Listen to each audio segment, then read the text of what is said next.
আসসালামু আলাইকুম এভরিওয়ান, আশা করি সবাই প্রত্যেকেই ভালো আছেন।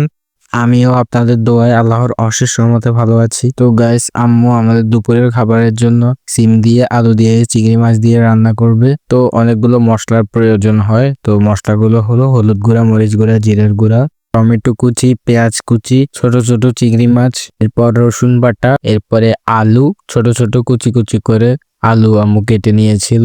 ফার্স্ট অফ অল এখানে আম্মু হালকা পরিমাণ পাতিলের মধ্যে তেল দিয়ে ভালো করে মশলাগুলোকে কষিয়ে নিবে। তো এখানে 4 থেকে 5 মিনিট ধরে এগুলোকে কষিয়ে নিচ্ছে মশলাগুলোকে। তো এখন আম্মু এখানে দেখতে পাচ্ছেন হালকা পরিমাণ পানি দিয়েছিল। এরপর এখন আলু কুচিগুলোকে এখানে সুন্দরভাবে দিয়ে দিচ্ছে পাতিলে। এরপর আলুগুলোকে সুন্দরভাবে খুন্তি দিয়ে ভালো করে লাড়িয়ে চাড়িয়ে নিচ্ছে।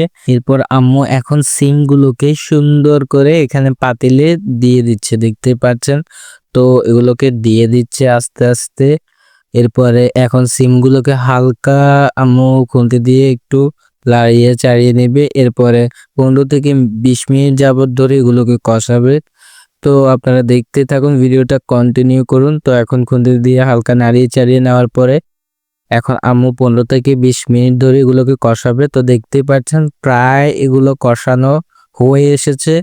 এখন হালকা আরেকটু আম্মু খুন্তি দিয়ে এখন হালকা নাড়িয়ে চাড়িয়ে নিচ্ছে। তো ফাইনালি আমাদের এখানে রান্না করা কমপ্লিট, দেখতে পাচ্ছেন। এখন পরিবেশন করার পালা। তো আমাদের ফাইনালি সিম দিয়ে, আলু দিয়ে, চিংড়ি মাছ দিয়ে রান্না করা ডান। এখন পরিবেশন করার জন্য আম্মু এখানে চামচ দিয়ে একটি বাটির মধ্যে নিচ্ছে পাতিল থেকে, দেখতে পাচ্ছেন অনেক সুন্দর হয়েছে। তো এখন আমরা দুপুরে খাবো। তো আসসালামু আলাইকুম, বাই বাই।